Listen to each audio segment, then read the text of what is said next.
generalmente es asintomático, pero hay personas que pueden presentar prurito y cuando hay un acné inflamatorio puede presentar dolor. Vamos a utilizar esta clasificación, que es la más práctica, como un acné leve, moderado y severo. Puede ser los moderados y severos, podrán ser inflamatorios o no inflamatorios.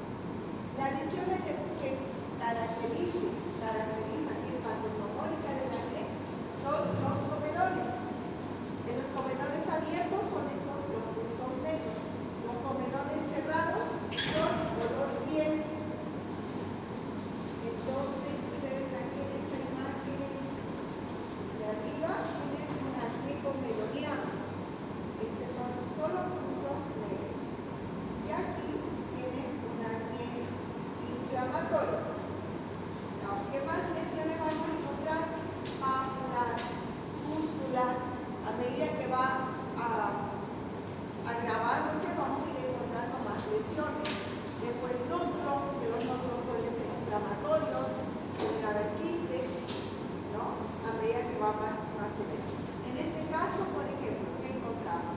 Encontramos comedores cerrados, que son estos, que son pápulas un poco blanquecinas o color piel, pero sin edemas y no tienen punto negro al centro.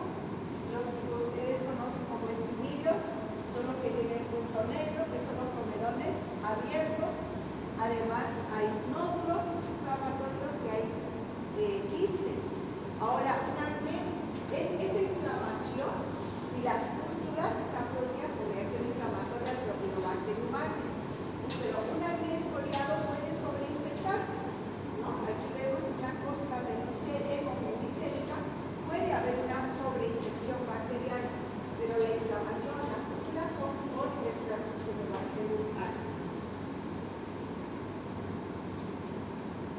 Ese es el acné vulgar. Ahora, clínicamente puede ser similar en todos, pero pueden haber factores que se presentan fuera de la adolescencia y que pueden condicionar un acné. Por ejemplo, el acné cosmético, que se llama acné que se produce por productos, sobre todo por cremas que taponan esos poros, que se deben sustituir el tapón de queratina y produce la inflamación y la acumulación de sebo. De ahí que las cremas que ustedes usen para la cara o que indiquen para la cara, estoy hablando de lubricantes, de protectores solares, tiene que decir producto no comedogénico. ¿Ya?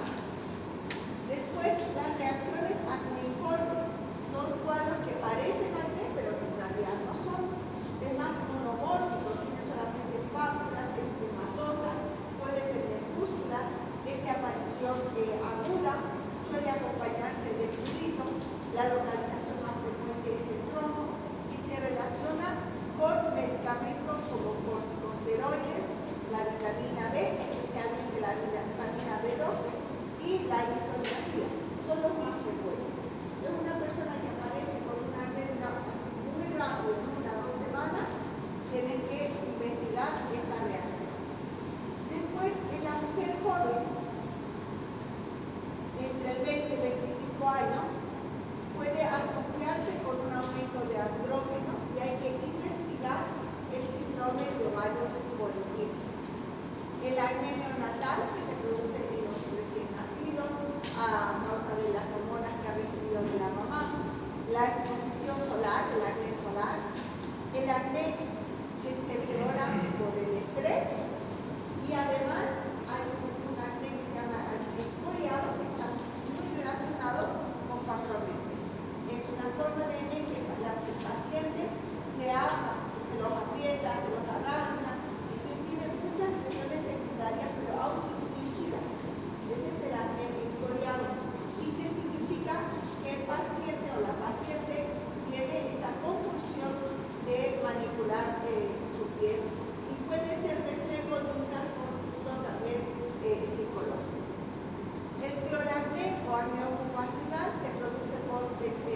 pesar de que es un trastorno que es muy frecuente y a veces se banaliza, pero en realidad es complejo y es largo el tratamiento del acné.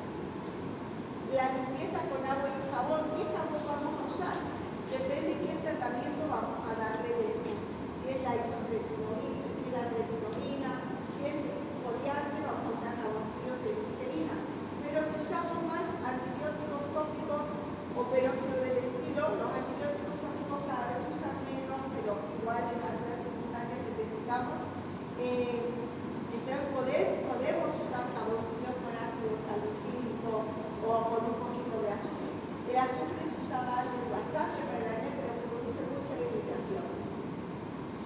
El peróxido de bencilo es queratolítico, o sea, nos ayuda con los tapones de queratina y es también un antiséptico, pero es fotosensibilizante, se usa sobre la noche. La retinoína en concentraciones bajitas y luego se va aumentando. También es un derivado de la vitamina A, solo se usa en la noche, en la mañana se lava y se usa protector solar. Estos medicamentos, el peróxido es de venta libre y tienen que tener cuidado si se compra, a veces se pone uno de los más comerciales o cualquier marca comercial que se aplica en productos que no usan protector solar durante el día y entonces se produce una reacción de fotosensibilidad. La retinoína también produce esta reacción y bueno, otro producto que se usa mucho, que ustedes ven, inclusive pueden haber en agua micelar, en bastantes tónicos, el ácido salicílico. Y en estas concentraciones simplemente es queratoplástico, reordena un poquito las capas superficiales de la piel, pero no va a producir irritación, ¿no? A concentraciones mayores de 3% ya es queratolítico.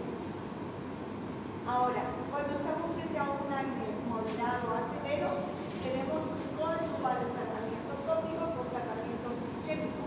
Uno de los más usados son los antibióticos, después de las tetracyclinas, pero son tratamientos largos, generalmente, a no ser que sea una reacción acneiforme, generalmente un mes y medio. Cada vez queremos usar menos antibióticos, pero a veces así lo requiere. La isotretinoína es un derivado sintético de la vitamina A, es un medicamento muy usado para el acné, es el más potente para controlar, no curarse más, para controlar el acné. Aquí en nuestro medio cualquiera puede comprarse la isotretinoína, en otros países necesitan la autorización firmada para poder comprar, porque es un producto altamente teratogénico, produce malformación fetal en una mujer que lo esté consumiendo y que se embaraza. Por eso los pacientes, tanto sexo femenino como masculino, no pueden tomar sangre por ese motivo. Se solicita también antes y durante el tratamiento perfil hepático, colesterol y triglicéridos. Tiene efectos colaterales, se reseca mucho la piel, se resecan los labios y eventualmente pueden resecarse también los ojos, las conjuntivas, otras áreas. Entonces necesita supervisión médica, aunque les repito, desgraciadamente aquí muchas veces no lo hacen.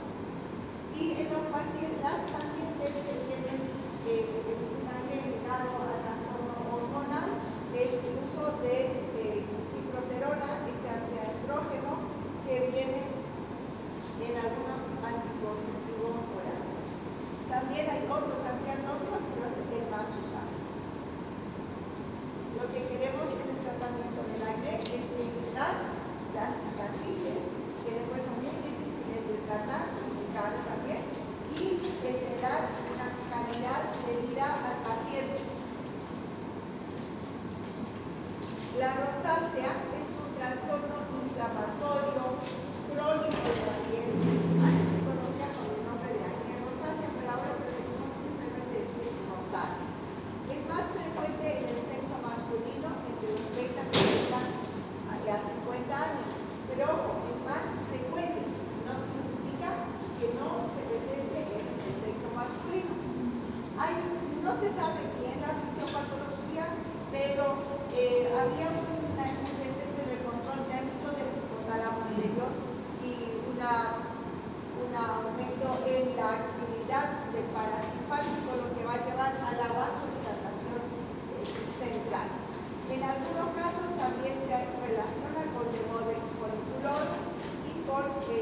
Helicobacter pylori.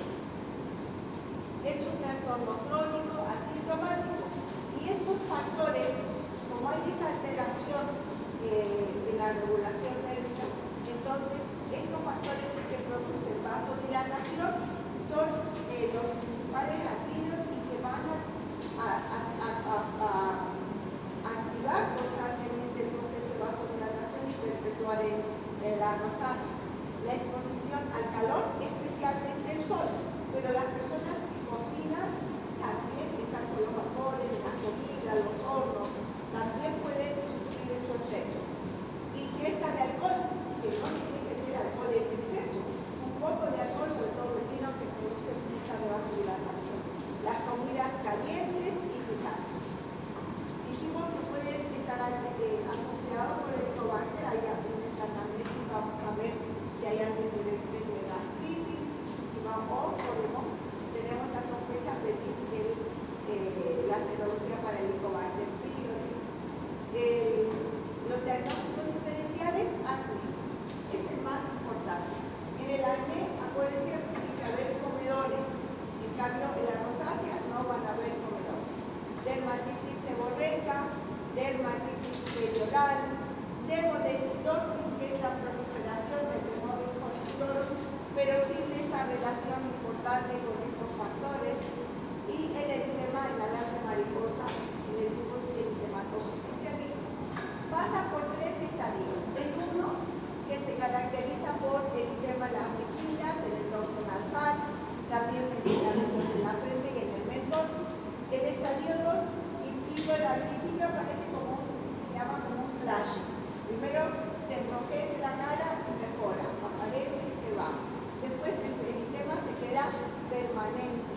Después comienzan a aparecer telangiectasias, pápulas y pústulas. En algunos casos puede haber un compromiso ocular y requiere la valoración por el oftalmólogo. El estadio 3 es el más avanzado.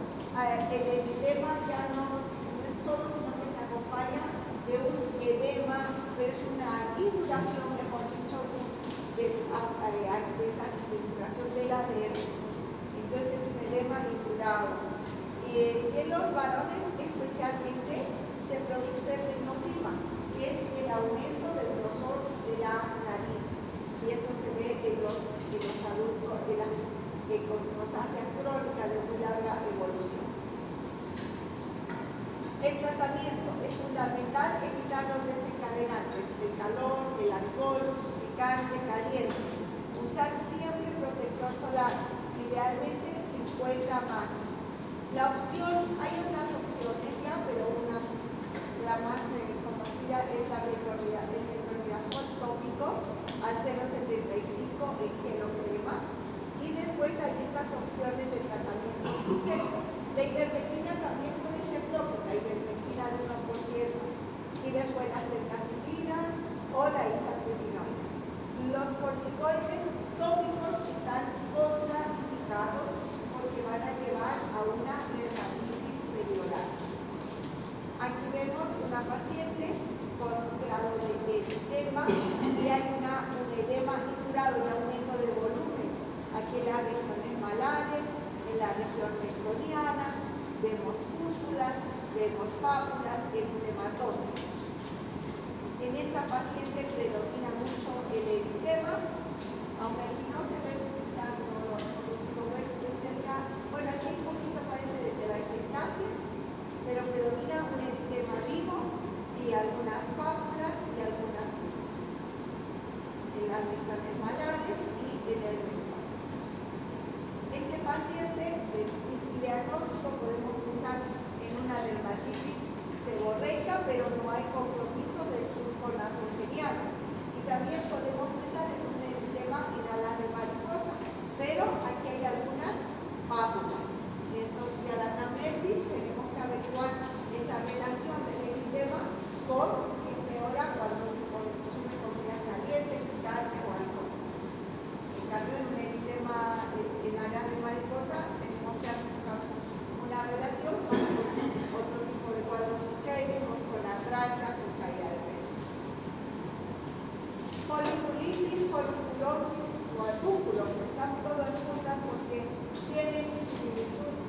cuanto a la fisiopatología, están producidas por estafilococo aureus y son infecciones que comprometen sobre todo el folículo pilosebáceo, siendo que la foliculitis, ese compromiso es superficial, afecta la apertura del folículo pilosebáceo.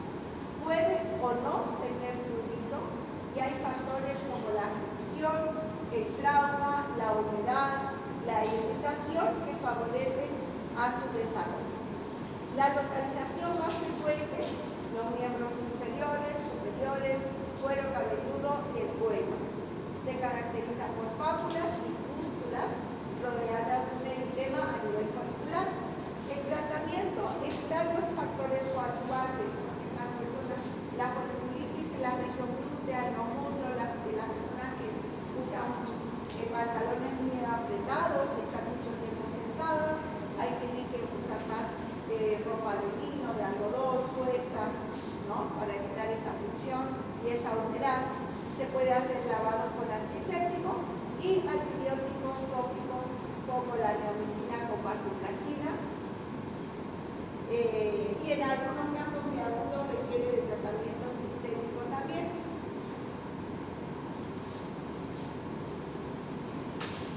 Aquí en esta imagen vemos un cuadro bien agudo. Es posible que aquí usemos un antibiótico también para tomar. Pápulas eritematosas, todas confluentes y algunas pústulas. Y si vemos más de cerca, está bien a nivel del folículo y tiene un halo eritematoso. A la vista de más cerca, esa es una foliculitis. Foliculosis también es infección por estafilococo aureus, pero va a afectar más el tejido circundante, es más profundo y se acompaña de dolor. Y va a iniciar ya no con una pústula, sino con un nódulo inflamatorio profundo que al inicio es firme, que tiene una superficie eritematosa. A medida que va avanzando, se va a tornar fluctuante y se va a abscedar. Y se va a abrir al exterior espontáneamente o va a requerir también de drenaje en los casos que no salga, o los casos grandes, de lesiones más grandes. Son frecuentes las recurrencias, especialmente en los niños atópicos.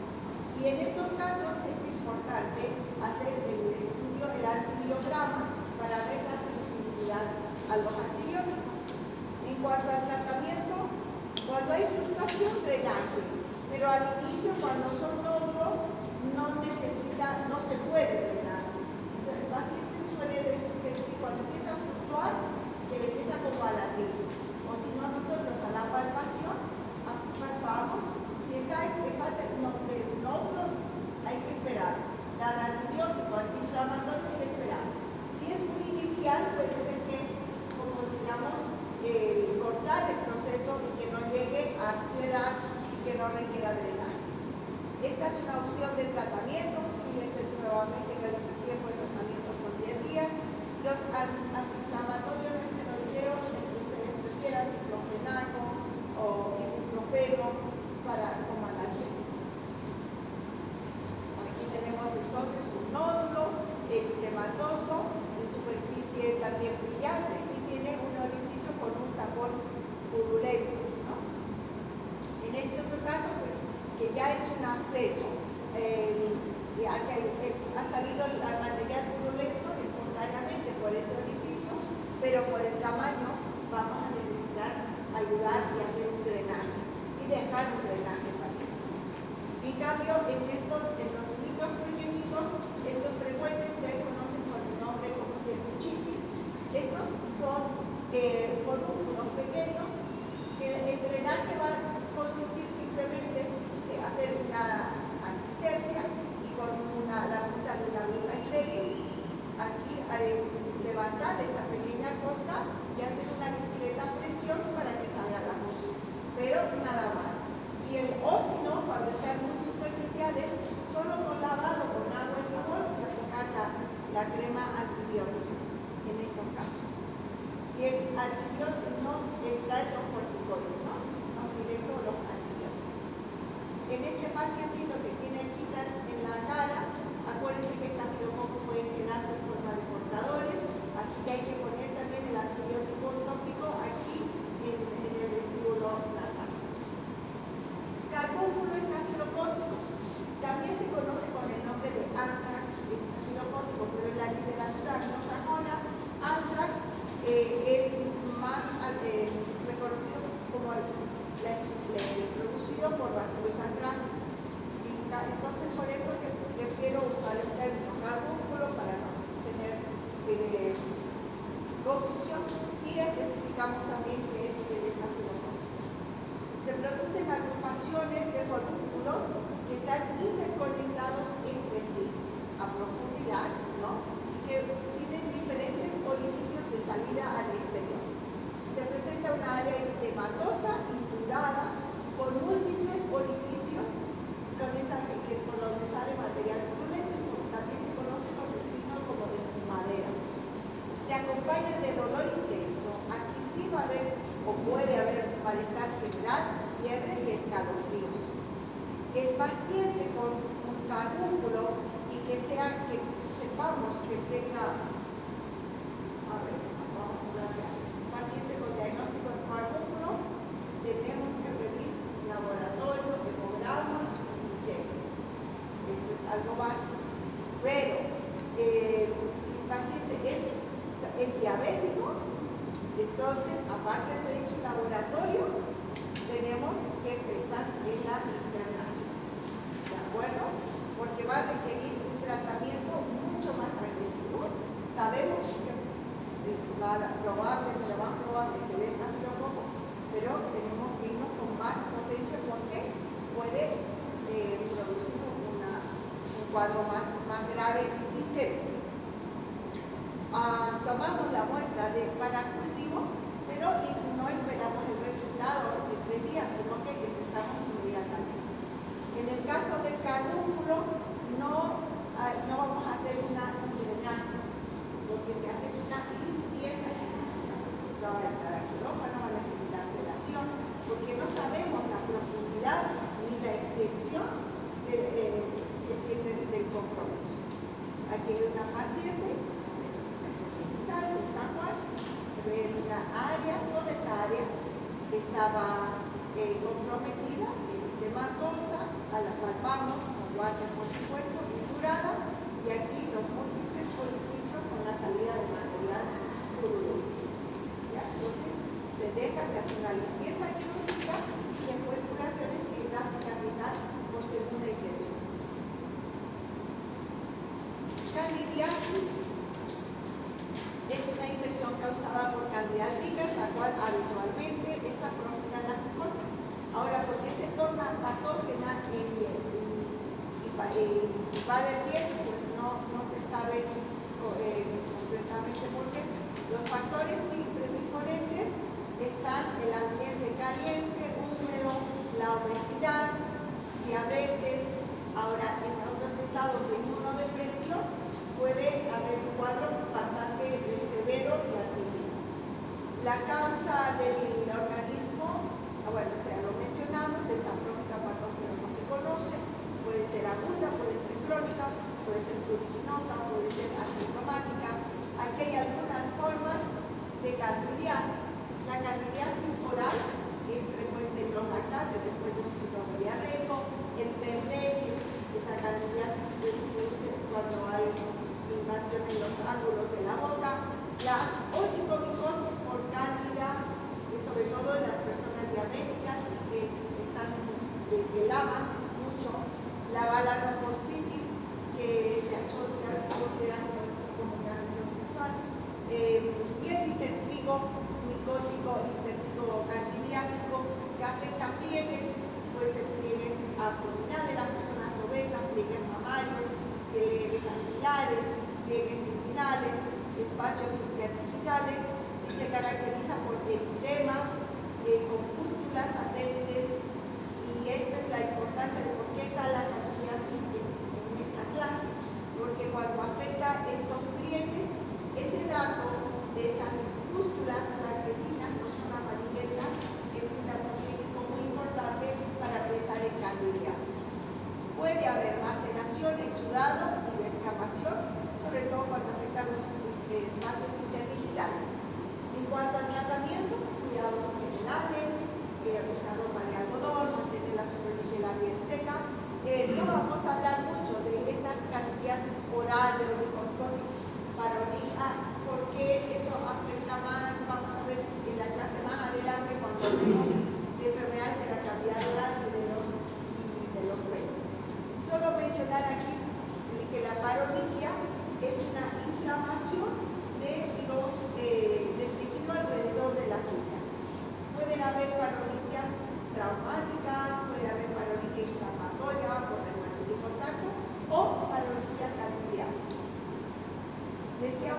tratamiento, mantener la piel seca, ropa de algodón, antimicóticos tópicos, nistatina, derivados imidazólicos como el clotrimazol, el ketoconazol también.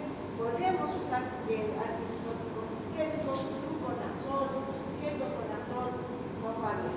Acuérdense en el reitero que el ketoconazol es hepatotóxico. Por más de 2 semanas tal vez sería bueno pensar en otro antimicótico. Aquí tenemos un intertrigo candidiásico, hay edema, hay maceración, hay fisuras. Tomar en cuenta que esas fisuras pueden ser una puerta de entrada para infecciones bacterianas, entonces hay que tener especialmente cuidado con los pacientes diabéticos. Aquí también en los pliegues, en el pliegue axilar, edema, escamas y estas pústulas, que uno piensa pústula de infección bacteriana, pero es una infección micótica. Si le damos un antibiótico, no va a mejorar. Aquí un diagnóstico diferencial en axilas sería dermatitis de contacto, pero no va a tener mucho prurito, la relación con el desodorante y fíjense cómo tiene las pústulas, que se llama eso satelitosis, como satélites que están esparcidas en los bordes. Aquí hay edema, hay bastante maceración y también satelitosis. Las pústulas alrededor. Un diagnóstico diferencial cuando se presenta la región inguinal son las tibias, ¿no? Pero en la tibia dijimos que los bordes eran activos, en cambio aquí los bordes son difusos y presentan estas lesiones a distancia. La miliaria dura o sudamina, que se conoce con el nombre de Titaín, es una erupción frecuente en los niños y también en los adultos mayores, sobre todo diabéticos. Afecta no tiene predilección por raza ni sexo, pero sí es frecuente en los ambientes calientes y húmedos. Se produce una obstrucción de los ductos de las glándulas sudoríparas, no de las glándulas sebáceas, y se va a acompañar de prurito intenso. Se distribuye en el tórax superior, del cuello y la frente, se presentan microvesículas, micropápulas eritematosas y micropústulas. Tratamiento: baños frecuentes, ropa de algodón, temperatura ambiente adecuada, aire acondicionado y las lociones de calamina para aliviar el prurito. Esta imagen es conocida por ustedes, pequeñas pápulas eritematosas. Tienen que evitar los corticoides tópicos. Podemos usar antihistamínicos por vía sistémica también. Y esta es una miliaria cristalina. ¿Cuándo es más frecuente en pacientes que tienen procesos febriles? Fíjense que tiene mucho eritema y puede ser un diagnóstico diferencial de una dermatitis alérgica. Entonces, tenemos que sospechar de una miliaria cristalina para poder hacer una análisis. Suda mucho, las personas que están en enfermedades con mucho proceso febril y el ambiente, el calor no está en el ambiente adecuado, puede llevar a esta miliaria cristalina. ¿Alguna pregunta, chicos? He corrido un poquitito con la clase, pero entre otras cosas porque hace mucho frío, Voy a pedir que traigan el control, pero no nos prestan. Sí, diga. ¿La miliaria no tiene cura? No. O sea, no tiene tratamiento, mejor dicho. O sea, el tratamiento es sintomático. Porque yo tengo, y por ejemplo, sea lo que me eche, nunca se me pasa, siempre tengo. Haga frío, haga calor, siempre tengo. Pero entonces no es miliaria. Tal vez sea otra cosa, porque si es, por ejemplo, en los brazos. Me sale siempre aquí y en la espalda. Entonces no es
los anticonceptivos que tienen antiandrógeno, tienen tratamiento para el síndrome ovario poliquístico y como tratamiento de acné. Tratamiento. Que ahora, por ejemplo, en el caso de la mujer, ¿tiene alguna relación con elevada testosterona porque algunos le salen en el parto o nada? Ya que igual alguna vez usan anabólicos, estaríamos hablando de la testosterona artificial. Sí, pero el acné